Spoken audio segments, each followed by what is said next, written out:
Thick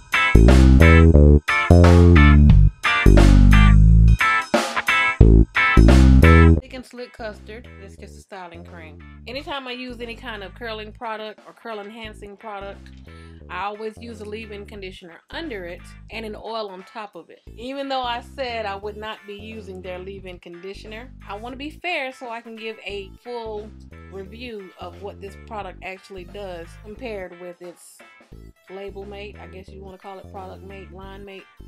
Here's your chance. She wants to be in the video very badly.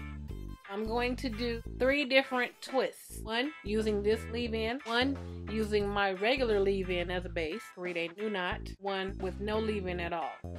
In all 3 twists, I'm going to use an oil as a sealer. This is jojoba, sweet almond oil, and castor oil with a little bit of peppermint oil in it because I like the peppermint smell. You're getting too close. You know. Section, I'm going to use my Karité Special Leave-In Detangler. What the French?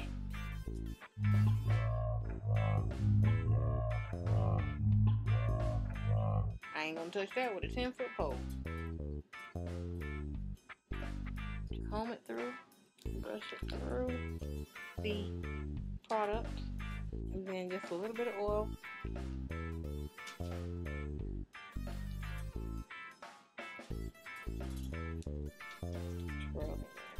Second twist.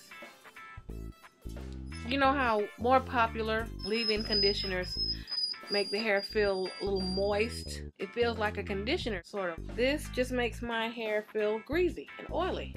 Not that that's a bad thing per se, but it's not what it claims to be. It claims to be a leave-in conditioner. It throws me off. It's more psychological than anything. I'm not saying that it's a bad product. It doesn't feel moist. It doesn't feel hydrated. See what I'm saying?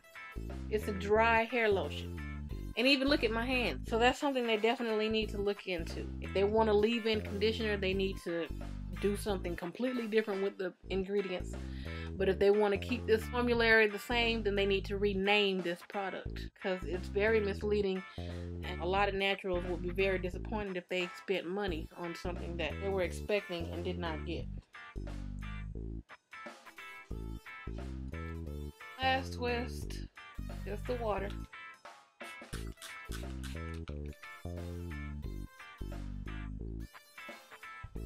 If I were to use this product for a wash and go, it'll probably work.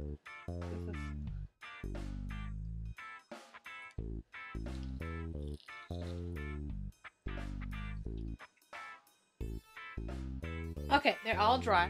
Water-based leave-in, oil-based leave-in, no leave-in. Same hold properties, same curl definition. Flakiness factor, don't use too much product. The one with the least flakes is the one where I use an oil-based leave-in. And the one with the most shine is also the one that has the oil-based leave-in. So in conclusion, use in moderation, and when used with any kind of oil-based product, it would give great hold as well as great shine with no flakes and no crunchiness, no hardness. It gets a thumbs up. Ingredients gets a 7 out of 10. There are a few chemicals in there, but for the most part, some great ingredients. For claims to give it a high 8 out of 10, it says fast drying, non-flaking, with super moisture and extra sheen. I took off a couple of points for the super moisture part. The same goes for the results. I took off 2 points because it does depend on what kind of product you use up under it. You have to use it with the oil-based product in order for your hair to be moisturized. Economically, it gets a whopping 10 out of 10 because it's only $4.80, I believe, for this 4-ounce jar. Smell is kind of right in the middle. It's not bad, but it's not great. So texture is a 7. It does start to get a little tacky at the end when it starts to dry, like a regular gel would. But overall ease of use, it does get a high 8 out of 10 because it is easy to use. So total average score for this product is a 7.6 out of 10. This is the Coil Twist Comb. It comes in a little container like this. On one end, it has the double-sided comb for making comb coils. And on the other side, I guess that would be for parting. It is the perfect comb to use for twisting hair. It's available in several colors. The colors are purple, pink, gray, and red. Of course, this is the red one.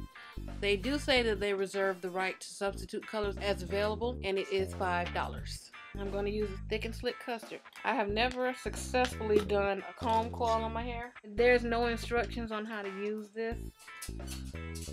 A little bit more practice and I'll probably be able to do that. Let's try it again. Okay, yeah. So again, for somebody who knows what they're doing, it would work. Like, this is my first time successfully doing this with any kind of comb.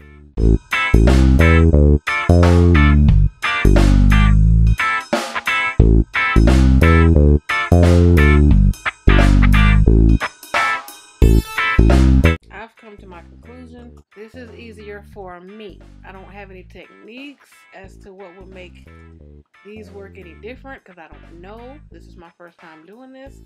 All I know is that at this moment, this is easier for me. You make your own judgment.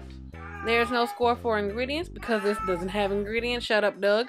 For claims, it gets a 9 out of 10. It does claim to be the best comb for coil twisting, and I agree. For results, it also gets a 9. I loved my results when I was able to use it correctly after some practice. Economical, it gets a middle score, $5.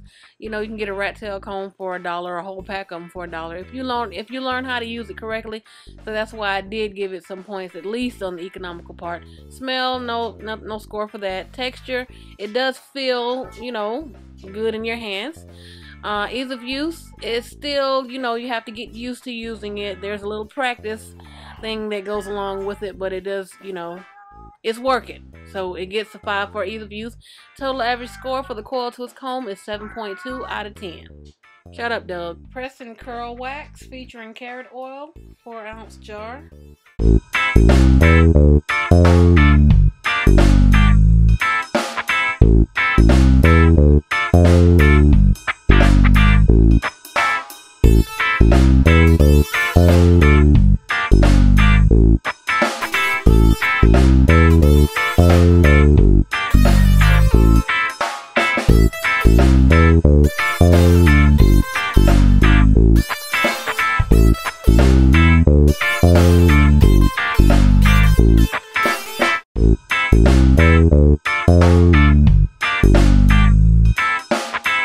As you can see, it's pretty much still straight for the most part.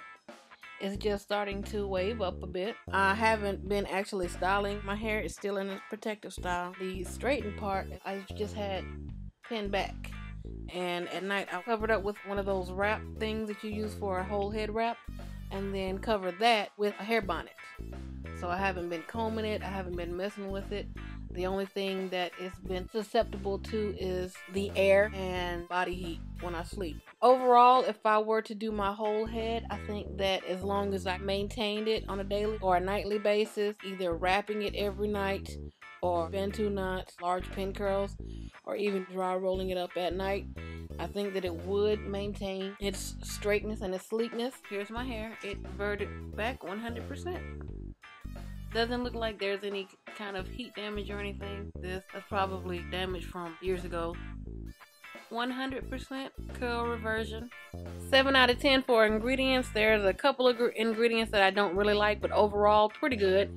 For claims, it does say that it is humidity resistant, protects hair from hot styling, holds curls longer, and super shine. So I gave it a high score for that. Results, a 9 out of 10. Beautiful job at straightening my hair without frying or burning it, and no loss of curl definition.